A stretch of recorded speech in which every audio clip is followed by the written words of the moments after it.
Hello. This week, the former chair of the US regulator FTC says, "I told you so," about Microsoft's acquisition of Activision Blizzard. Ubisoft announces its Saudi Arabia-based expansion to Assassin's Creed Mirage, while there are cuts at Dune Awakening developer Funcom. And our big topic today, we dive into the key developments and trends in the Chinese video game market. Hello and welcome to the Game Business Show.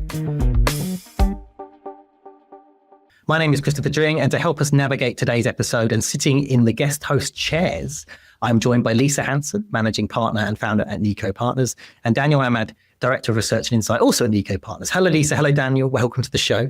Hello, and thank you. Thanks for having us. You've just launched this big new report on Chinese game behavior and the market in China, which we're going to delve into in a little bit. How has that all gone down? Has it generated lots of buzz?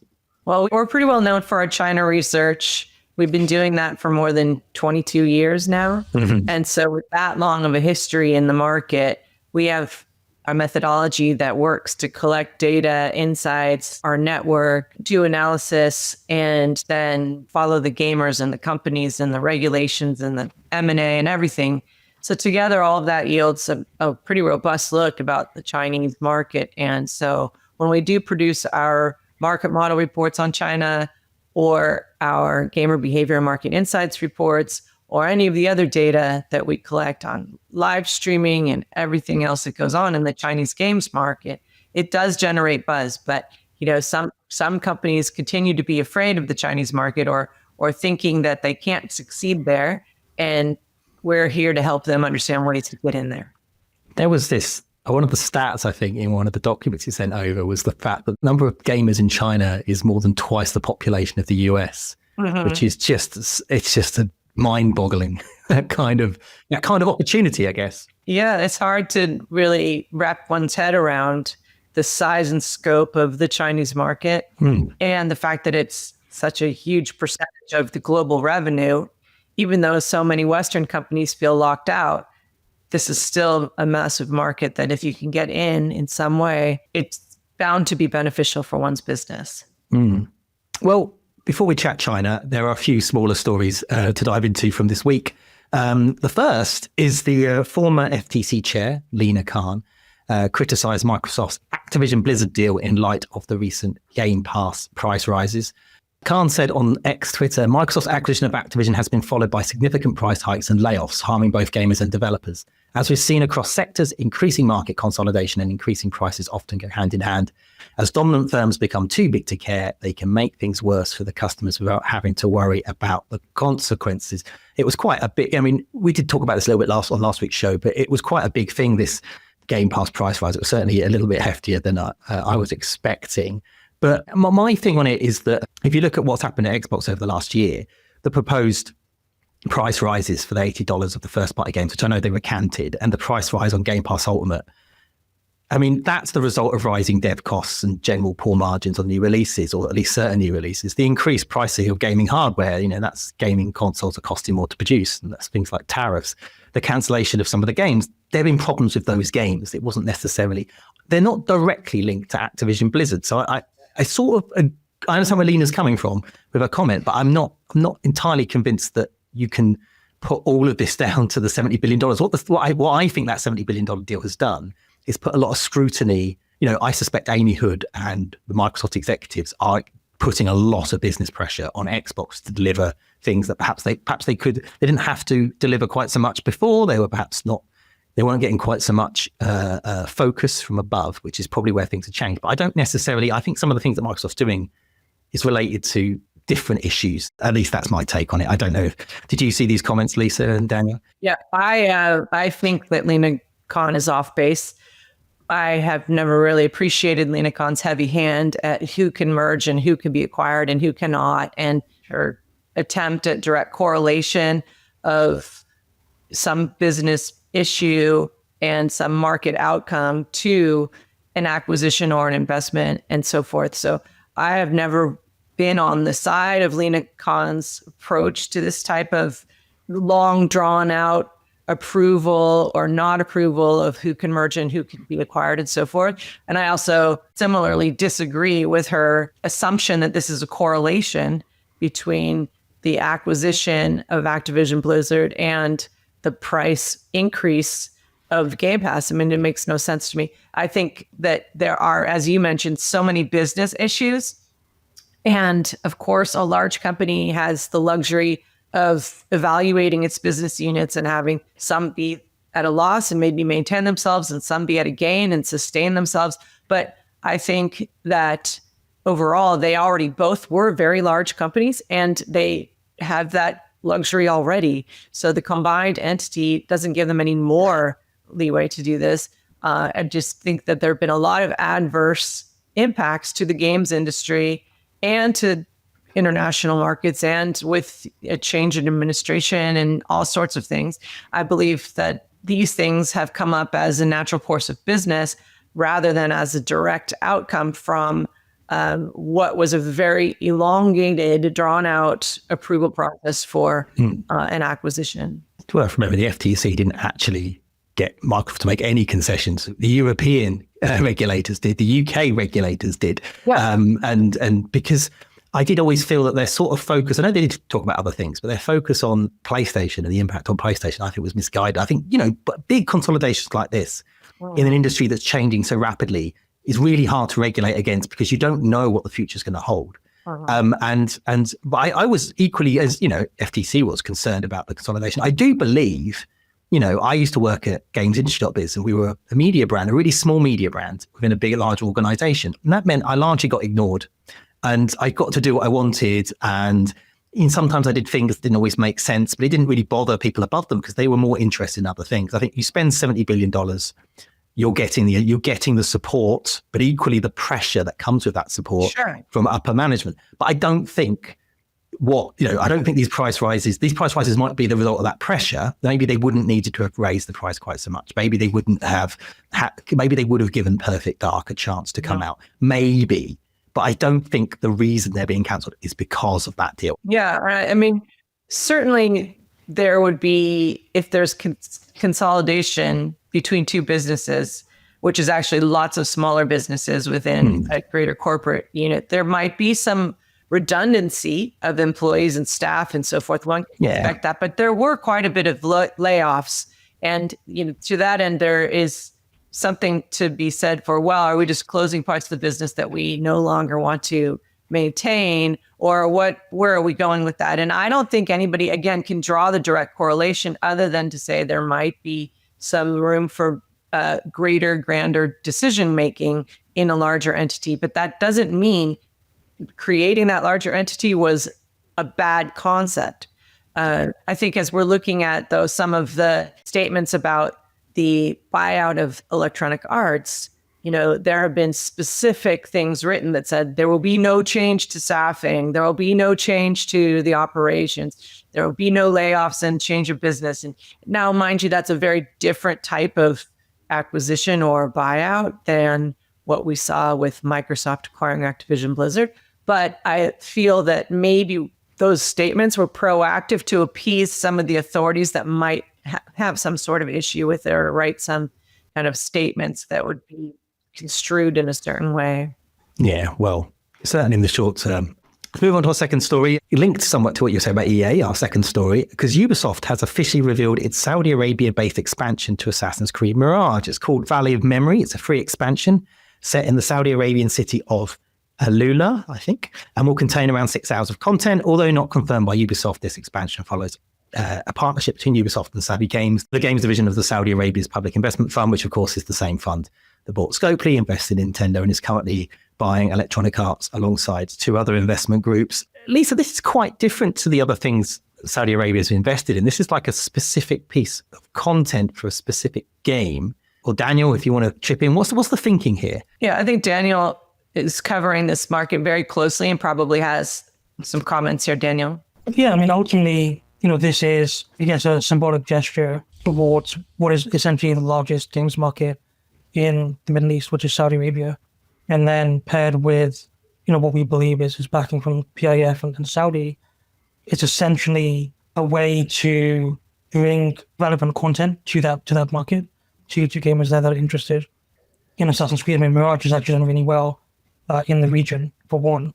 Broadly speaking as well, this is really much part of PAF's larger goal of diversifying the economy, becoming a global games and esports hub, and building out a presence in the games industry that shows that it has really become the main, I mean, I guess hub is the best word, but sort of like, a strong hub in the region, essentially. So is it a little bit more of a marketplace? Because acquiring EA and acquiring and investing in these other studios is a little bit more of an international thing, or maybe setting up a development hub in the country where they get development. But this seems to be more about creating something that appeals to the country and the people in the country itself, right? I mean, that's my take on it, but I don't follow it as closely as you do. There's a really big push towards localization and hyperculturalization globally.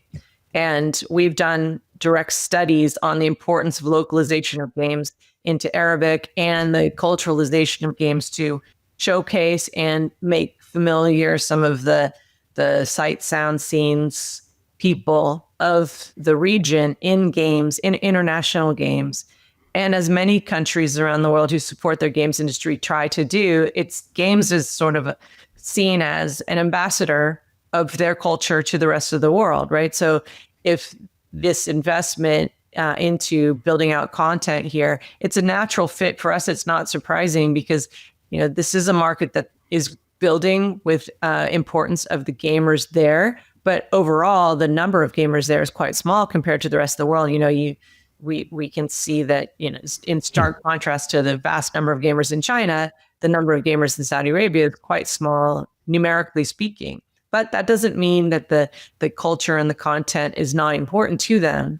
And as these companies are being, established and grown from within Saudi Arabia to a certain extent, I mean, Ubisoft, the PIF investment in Ubisoft is modest. I think that we can understand why some of the content would rise up. Plus, just overall, the gamers and people of the world are having a much closer, much more magnified look at what goes on in the Middle East.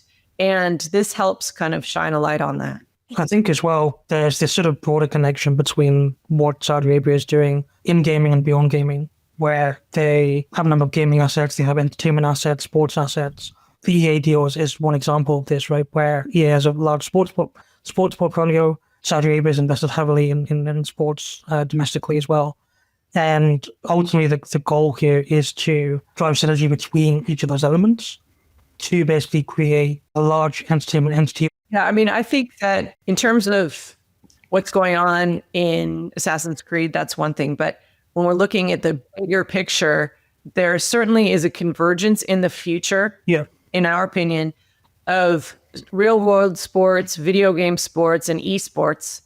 And Saudi Arabia is setting itself up to be not only a global hub of games and esports through things like the Esports World Cup or Esports Nations Cup that was announced in August, or investment in these games companies and games industry overall. But in this future of the convergence of those three types of entertainment that are around sports, and I think they see the writing on the wall. I see the writing on the wall, and the investment in Electronic Arts with its sports games excellence, and the investment in, say, Premier League football or soccer teams, golf, like so many different things, and esports overall, the tournaments and so forth.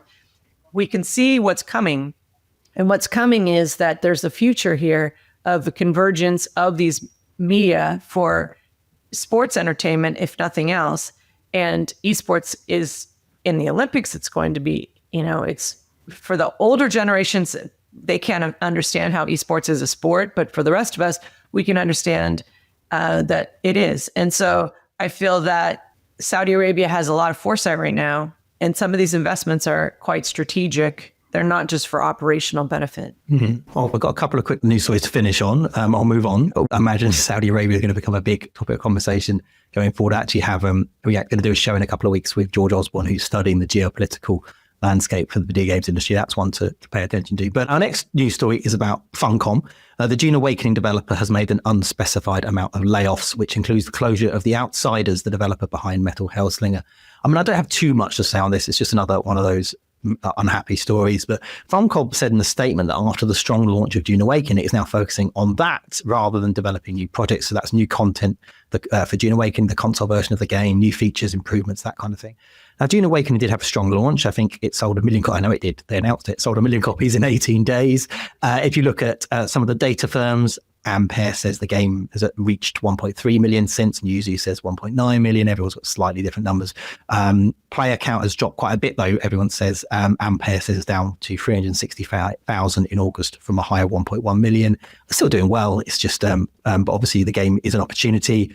The trend of the industry is focus on the things that you do and not the things you don't do. But obviously, I was just seeing across the business, and I think we're seeing at Funcom as well, judging by their statement, is that focus can come at the expense of the new and smaller projects and things like that. Seeing across the industry. To be fair, I could have picked a number of European studios that have made some cuts and changes. It's sort of a similar story. Starbreeze has just made some cuts as it focuses fully on Payday, for instance. I think on that, there's another angle you can look at as well. And yes, that's the broader aspect that the games industry as a whole is trying to orient towards more profitable projects. So focusing on Payday or focusing on Dune Awakening over others. But in this case, so Funcom is actually owned by Tencent. Yes, of course. Now, there were a few stories this year actually, where NetEase was divesting from some overseas studios. Tencent may follow suit. And, one thing that's going to float under the radar is that Tencent has also done some of that. So, for example, they sold off Splash Damage to private equity group, Sumo Group, who they also own, sold off their secret mode division to, again, the private equity group. With 11th Hour, they sold that to Krafton for about 100 million. So it's not to say that they're, pulling back entirely from Western studios, overseas studios, but there is this strategic kind of recalibration towards more profitable projects or studios that can deliver results for a time period over some of the larger bets they made originally. And that's just the public stuff. I have heard of a couple of other UK studios that have.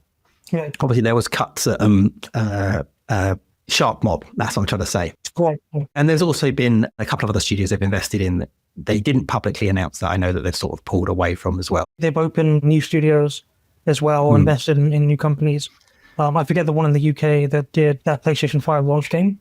Well, racing. All Stars game. It was Lucid. Lucid, that's it, yeah. So I think they've opened a new studio or something to that extent. So, it is this strategic recalibration as opposed to like you're pulling out of everything or, closing down X, Y, and Z. Some are getting investment, some are not. And it's just based on the market realities, unfortunately. Yeah. That was going to be all the stories I had. One dropped in my inbox just before we recorded, which is the Circana data for August is out. It's quite late to be reporting on August data at the beginning of October, but the interesting stat is the firm has revealed that Nintendo Switch 2 has sold 2.4 million units in the US in 3 months. That's ahead of the previous fastest selling games console, which was the PS4, which managed 2.2 million over a similar time frame.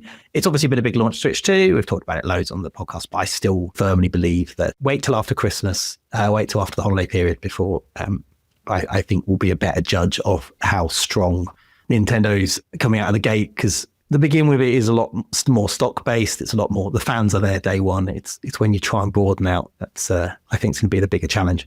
I hope it does well, but my view is wait until after Christmas. That is our roundup, but let's dive into the main topic, which is looking at what's going on in the Chinese games market. I mean, there's so much to talk about, but actually, let's talk about one of the things that you sent. Niko sent me over some points, and one of the things that is sort of China as a country that produces globally relevant video games. So, Black Myth was obviously a very high profile success. There's been numerous mobile successes as well. Lisa, Daniel, is this a trend that's likely to continue beyond the high profile example like Black Myth? There's a definite trend toward the talent in Chinese studios developing games that will be appropriate for international markets. And there is a deliberate drive from companies big and medium-sized in China to expand internationally. So even though there's a huge audience in China, just like everywhere, discovery is difficult and this type of thing, and not all games can get ISBNs. So an ISBN is a government license that enables one to publish domestically. You need it for a domestically developed title and an internationally developed title in order to be published in China. And so we can look and see that there are lots of companies of various sizes who are taking a concerted effort at looking out and then developing games to the standard that would be necessary for international success. And we've heard from companies here in the US or other Western markets that there is a awareness, an expectation that there's more competition coming from Asia, coming from China, coming from Japan, from other markets, not just competition for those gamers in those markets, but competition from the game companies that have evolved over 20-something years and now have multiple levels of, management, significant development teams. They even outsource to other companies for cost savings inside of China. They have a tried and true user acquisition model. They're looking at AI for operational efficiency as well as AI for development. There are all these things that are setting up for a very successful domestic industry to develop games that are appropriate and desired by international gamers. So I don't think it was a one-off. I think Black Myth kind of broke the seal, but I don't really think that this is something that will not be repeated. We spoke to NCSoft a couple of months ago, actually. And they talked about the fact that so much international content is now widely available, whether it's films or music, or you saw the rise of K-pop and that kind of, and K-dramas, for instance. That's what that conversation was about. Because of things like Netflix and these streaming platforms and the ability to access this stuff means that, yes, part of it is companies being smarter with attracting global audiences, but it's less about localizing stuff. It's actually more, there's perhaps a more openness from other countries to, hey, I'm actually quite interested in experiencing these types of entertainment that are coming from other countries, which I thought was quite interesting. This sort of, rather than necessarily directly appealing to people in the West, it's more about, just putting it in front of them. And actually you might find that they're interested anyway. My personal motto is peace through intercultural understanding. And I really feel like in the games industry, when you have this content that shows, even as that previous story about Ubisoft and Assassin's Creed, when we see content about other places, it just really lightens the load, doesn't it, mentally, to try to picture what's going on in these countries and so forth. And so, some of the cultural mythical history themes are very prevalent in Chinese developed titles, and they have been for years. But that doesn't mean that that's all they can develop. And we look at Korean games with K-pop, and they love to export that really popular form of entertainment. In Japan, it's anime, so we look at different things and we see how it's familiar coming from a certain country, and that people around the world do appreciate certain aspects of it, things that would surprise you. I mean, even if you remember the early music coming out of Korea, people thought, how is this song from Korea? It's so amazing. And I don't understand a word of it because it's in Korean, but this is such a fun, catchy song, It surprises people at first, but then it becomes normalized that, like, of course, people are people and they develop good entertainment there. And let's take a look at it. I think as well, there's something to be said about the growth of sort of niche or micro communities globally as well. It used to be, if you were the one person that liked anime, well, okay, you're the one person that likes anime. Now you can go onto Discord, you can join a Discord, or you can go onto X or Twitter and basically find hundreds, maybe thousands or even hundreds of thousands of like-minded people that enjoy that content. And so that has been a huge enabler as well, where, there are games that maybe 10, 15 years ago would not really have had much appeal in the West that now have much larger audiences because, people are interacting with each other about it. They're going to Comic-Cons or exhibitions or, in-person events and really connecting with that theme or IP or brand or whatever it is, right? That's another kind of big change we've seen over the past decade, 2 decades. And have we seen as well, in terms of going back to the development question I asked earlier, there's been some government support, haven't there, for studios in China? Yeah, China has, this very kind of, I guess you could define it as a strict regulatory environment, right? There's tons of rules you have to follow. There's the need, as Lisa mentioned earlier, for a game to have a license before it can even launch in China domestically through an official capacity. And that's still the case today, and it will likely always be the case. But, over the past few years, and even before that as well, there has always been this kind of belief that games is a strong cultural kind of entity in and of itself, and that esports should be funded, games should be funded. And then especially with Black Myth Wukong, when that came out, we saw a much more positive outlook from the government. And especially over the past year, I can point to at least 30 different policies right there have been introduced on a both nationwide level, but also provincial level that provide subsidies for game developers or esports teams that locate there. And that has really helped with supporting some of those smaller or medium-sized game developers that are creating games in the country. Mm. Yeah, you can also see that, this type of government support in China is similar to the government support in other countries, particularly Saudi Arabia, as we have already brought up, India, Malaysia, Indonesia, Singapore. There are just so many countries that really have gone all in and said, we're going to make this sector important here. And they all have their own reasons why.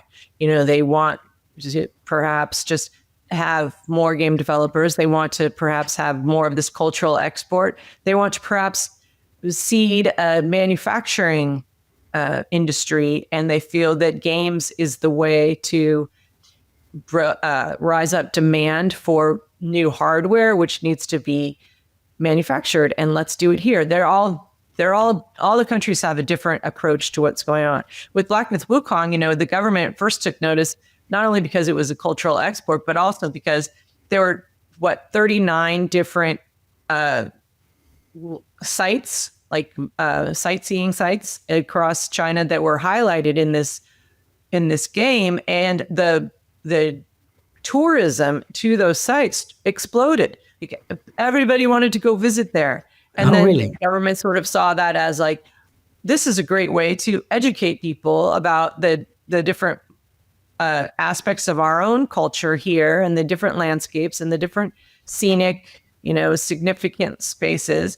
And then the tourism board thought that this was great because they got a whole lot of money out of it. And there are just a lot of follow-on impacts of a game like that. Yeah. Well, let's talk about the market itself. This will be probably the most interest to some of the readers of the game business. You've got it, is it $49.2 billion is the valuation? Where's that coming from? What's the areas that's driving that? Yeah, $49.2 billion in 2024. This year, we're saying it should exceed $50 billion. And by 2029, I believe, almost $55 billion. So it's still a growing market. The majority of that is still mobile. So about 70% is mobile. And it's primarily, free-to-play games. China sort of obviously had a large PC games market in the 2000s, but then leapfrogged into mobile from the mid-2010s. But PC is still, a significant portion of the market, almost 30%. Console is much smaller, around 3%. The reason for that is one, consoles were actually banned in China up until 2014. So it was only kind of recently that they became legal and, could be sold above the counter rather than under the counter. And then secondly, console gaming culture as a whole, as I'm sure you've discussed in recent podcasts and based on the last 3 weeks, it's a very expensive hobby. You need to buy a console up front. You need to pay upfront for games. That is changing as more free-to-play games enter, and as there's maybe like rental systems, so ways of renting consoles or buying a Xbox Series S at a lower price over the Series X. So that is one aspect, but it's still niche. And Nintendo and PlayStation definitely. Nintendo does extremely well through the great market. PlayStation does well through legal means. So they're definitely the two that are investing in the market the most. You answered some of my follow-up questions there, Daniel. I was going to ask if the console space is a serious opportunity in China, because people talk about it from time to time, but I always feel like, it's. I mean, you say Switch 2 has had a strong start, but not in the grey market. Yeah, so Nintendo hasn't officially launched the Switch 2 there. They need hardware approvals. They need software approvals. In the latter case, they need a joint venture to do that. They previously worked with Tencent with the original Switch. So it's right now they haven't announced whether they will continue that or switch to a different partner for software specifically. But there's really no rush for Nintendo to have that official presence, at least in the short term, because people can go to Hong Kong, or they can import it, by Hong Kong or Japan or Asia or the US even, at similar prices to the global price, and essentially download games through the US eShop or Japan eShop. And so that is one way that they are, obtaining the console right now. And I think, one thing just to bear in mind as well is that, sure, console is 3% of the market, but when we're talking about a $50 billion market, that's still notable, right? And, China is a, top 10 console market if you look at player spending.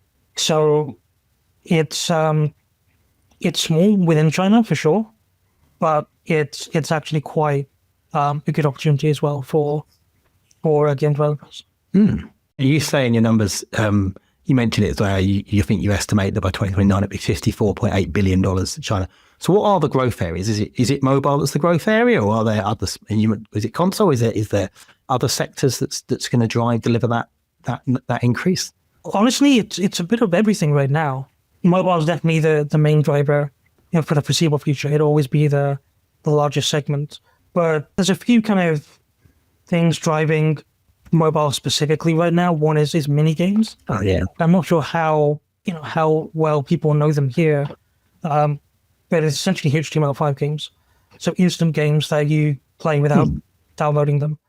And so in China, there's apps like WeChat, right, or Douyin, the Chinese version of TikTok. And inside of those applications, because they're essentially super apps that you can use to pay for everything, or get a taxi or pay bills and stuff like that. They have sort of instant games that launch within those applications, and they right now originally started out as very lightweight, one touch, one tap type games with leaderboards and stuff like that. But now, because of technology increases and gamer demand, we're seeing more core titles enter that ecosystem, to the point that mini games account for almost 10% of mobile games revenue in China right now. And then beyond that, of course, there's the government support aspect. Esports is a massive segment in China comparatively to the West. And I guess that the game development itself has also increased in quality. So we're now seeing a lot more cross-platform or multi-platform style titles that are meeting the needs of users locally.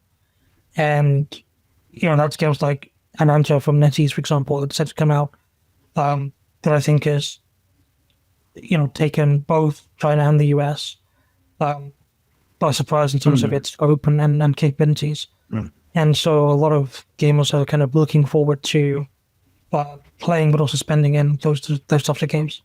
I find that sort of, because I've been around a while, and I sit there and think of these sort of social network gaming, I guess, in a way is what they are, right? In the West, there's a lot of chat around Telegram and Discord games. It's a lot of interest in that. But I remember Facebook gaming. I remember all of these sort of similar things that sort of they did create industries, things like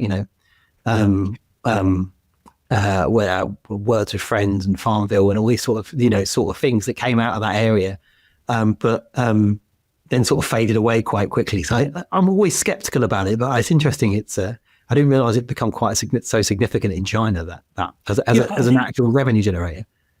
Yeah, I think the core difference there is it's actually moved away from that kind of Words with Friends style type of game to more core experiences. Like just last week, for example, Tencent started testing Honor of Kings, right, which is their League of Legends mobile game, essentially, competitor game, where you think that could not be an instant game, that just you immediately play without downloading, without maybe a cloud gaming subscription or something. But in this case, they've been able to get it working.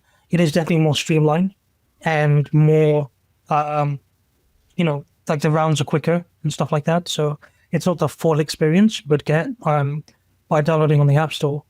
But essentially, because of that, because of the tweaks they've made, it's actually a lot easier for people that don't play the game to jump into it. And because it's integrated with WeChat, all their friends are there. They can see how well their friends do. They can send, gift packs to each other, etc., stuff like that. So that social element with the core game element and then with in-app purchases has actually driven quite a lot of engagement in the space. And we're starting to see some Chinese game companies try and export those games overseas as well now. That's really interesting. It's also a good segue to talk about how we're looking at this concept of evergreen games, and we're researching this now. Games that are of significant size and duration and have the longevity to continue on and on and on, and they don't really lose their gamers. And in fact, they kind of generate more gamers over time.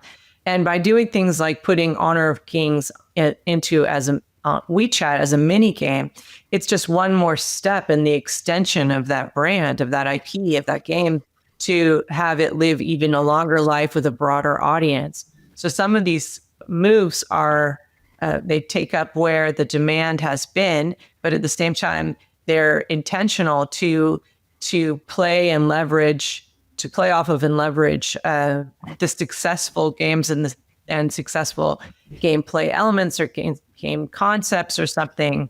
It could be a small game as a mini game, but as we're seeing now with this Honor of Kings example, we wouldn't have expected that, but now we can see how that would even extend the life further of such a game. I mean, I also noticed in your report, you got some stats around AI. So 85.2% of gamers in China are aware of generative AI technology. 39.4% are interested in its application in video games. 60% of Chinese studios already use generative AI technology within their development pipeline. Is the opinion on AI amongst players in China different to I think the more skeptical view that we have here in the West? Is there a cultural difference there in terms of how they view it? Yeah, I think overall, and this applies to Asia broadly as well, there's definitely more interest in AI technology, either being implemented into games themselves. Part of that is, in more developing, economies like India, for example, they'll always report high interest in new technologies when maybe they can't experience it themselves. So they'll be really into like VR and AR, where then you look at the sales, they're not really that high just because of the affordability gap. But in China, I think what's interesting is that while there's certainly been some games in the West that have incorporated AI elements, there's a lot more kind of publicity and marketing and actual hands-on experiences that you can dive into right now. So like Justice Online from NetEase, for example, is a really popular MMORPG game on mobile that released, I think, 3 or 4 years ago, but then they added in essentially generative AI user-based elements. So, for example, you can interact with smart NPCs in the game. You can create your own custom cutscenes and kind of videos using generative AI inputs. You can create your own character using it. Right now, it's still a bit of a novelty in that sense where, it's okay, you can do X, Y, and Z. And, it's a bit of fun. You can share it with your friends and stuff like that. And, overall, there's certainly backlash when it's used poorly. So we've seen, for example, Riot Games in China put out like a generative AI video to promote, I think League of Legends it was, can't remember, maybe it might have been Valorant. But they essentially, the video they put out just did not capture the essence of the game at all. And, people holding their own weapons in the cutscene and stuff like that. So that had a backlash because it wasn't, the end product just wasn't good. Whereas in cases where the end product is good, people are definitely a lot more accepting of it.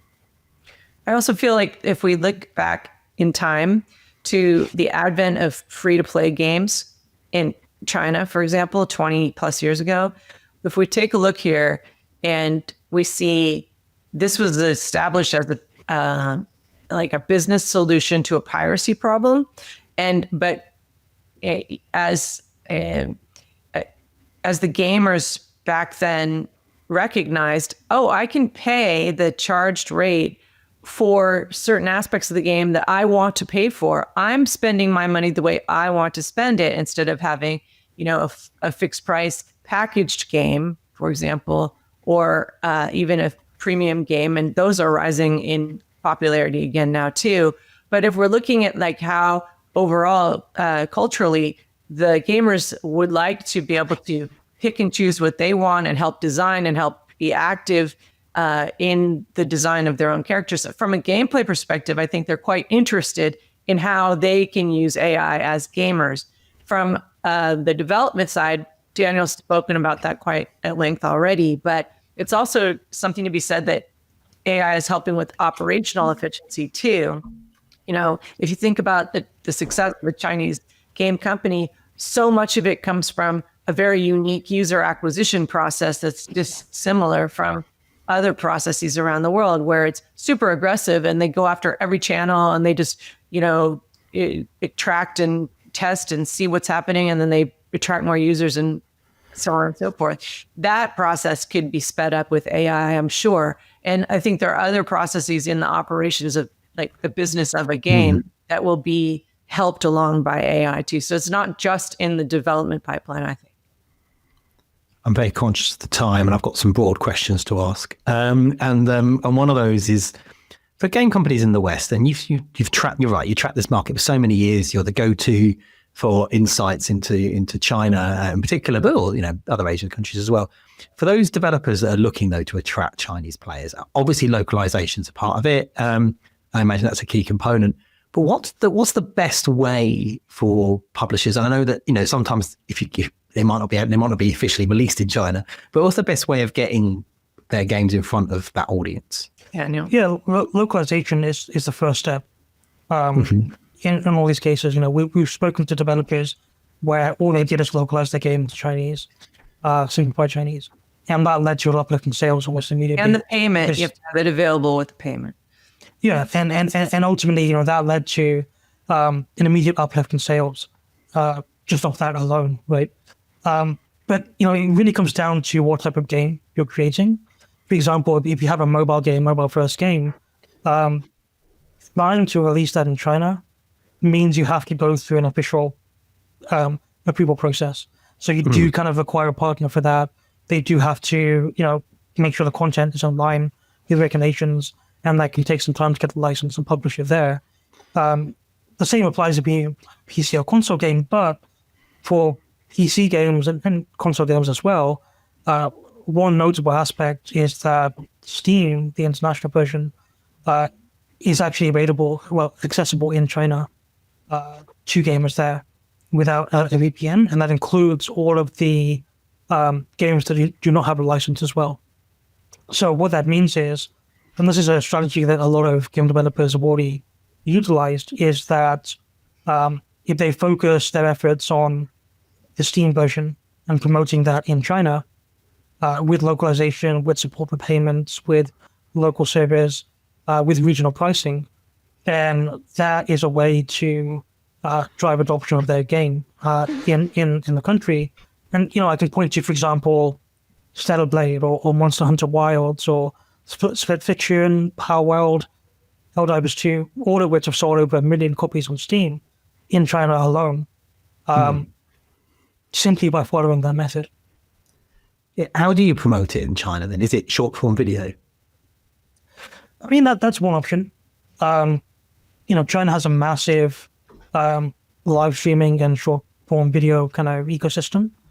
And so, as you saw in the data that we sent over, I mean, short video is kind of the number one way that gamers learn about new games. About 41% of gamers will obtain new game information from there. But beyond that as well, China is extremely social, extremely community-based. There are niche communities that, while I say they're niche, we're talking millions of people, because niche in China is still very large. And so, tapping into kind of Steam community forums or, other kind of online platforms as well, and getting people to try out your game as a demo or trial or early access is another way to promote it there.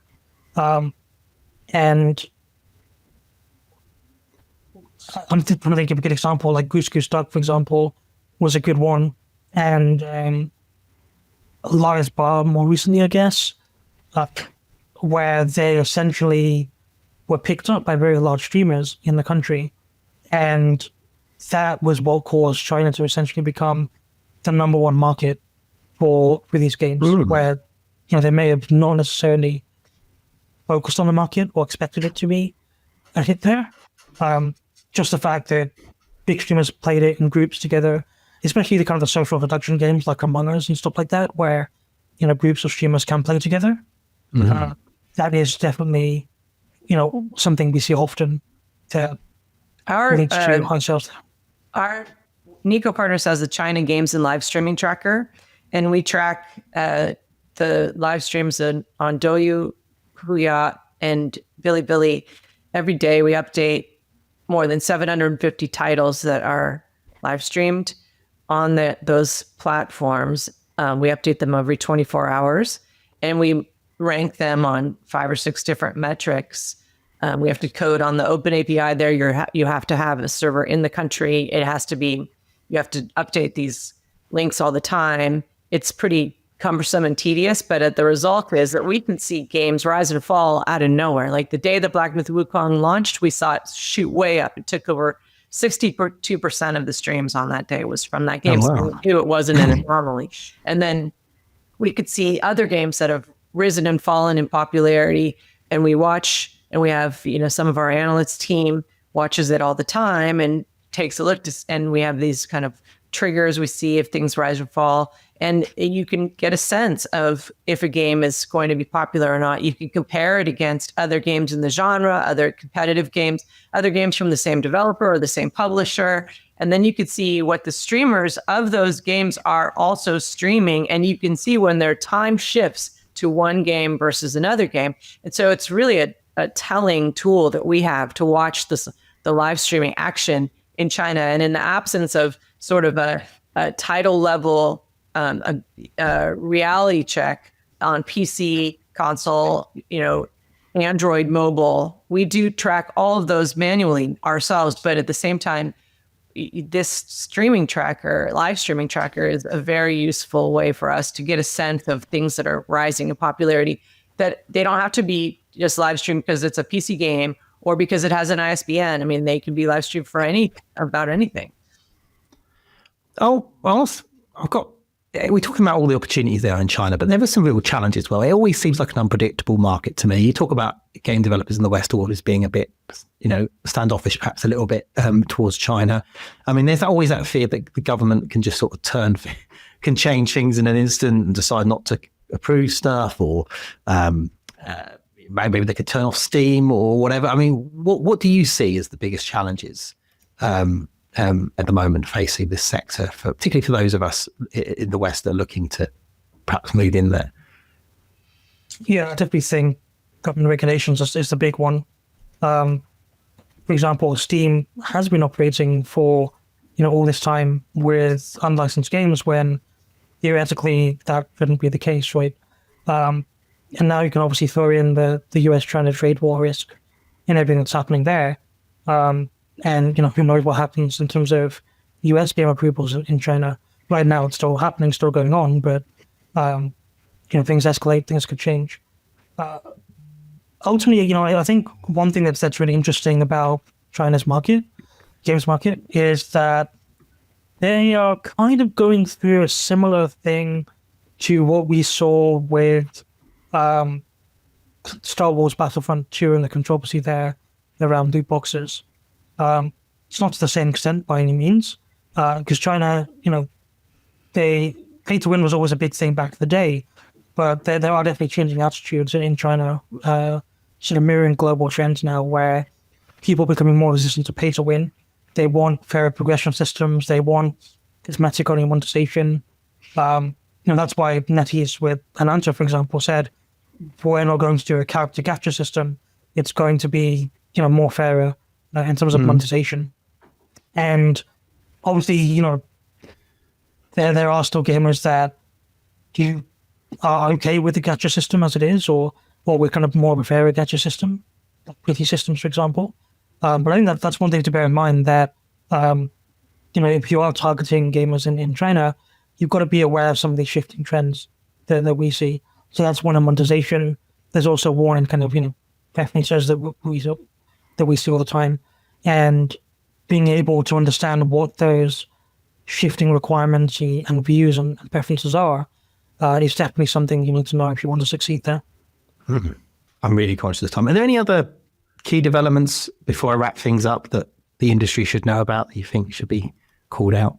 I just went to Tokyo Game Show, and it was notable how the Chinese presence was strong there. And I think there has been a larger and rising level of exchange between Japan and China over the last several years.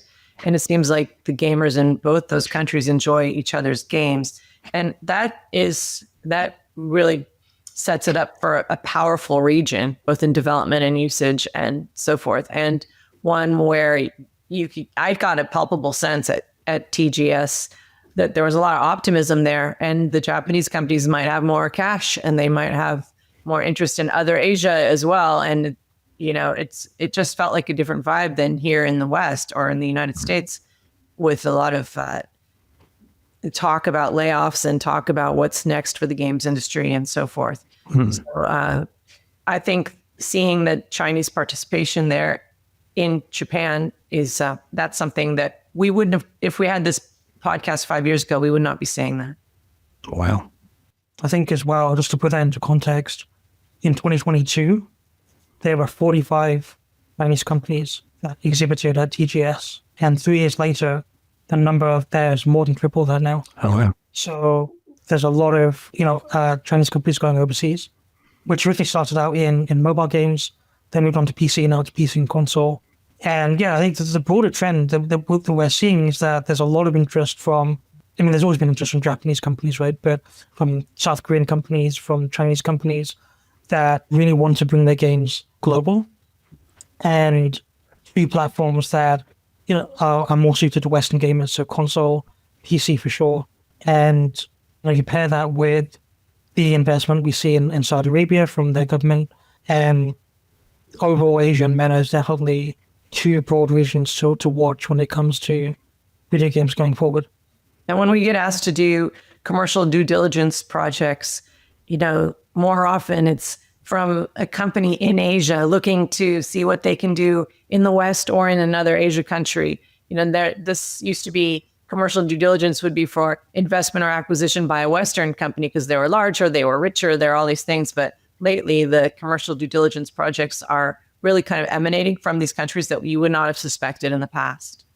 Well, Lisa, Daniel, thank you so much for your time. There's an awful lot of information packed in there and for people, I think, to digest. So thank you so much for sharing it. Thank you. No worries. That's it for today's episode of the Game Business Show. Check out the website tomorrow where we will release the latest European charts from GSD. Plus on Monday, for paying subscribers, we will have our next edition of the Game Business Micro. Our next 3 show comes out Tuesday as usual. And for those in the UK who would like to come and say hi and see a live recording of the Game Business Show, we will be in London on Friday, October 24th at MCM Comic Con, where we'll be interviewing games legend Peter Moore on stage. The event is completely free to attend for people in the industry. Also, if you apply for a free pass, you get access to Comic Con, and there's a whole host of other industry talks that are going on. If you just search for MCM Industry Pass on Google, you'll be able to find your way to applying for a free ticket. Now, that's all my house messages for today. Until next time, thank you for tuning in.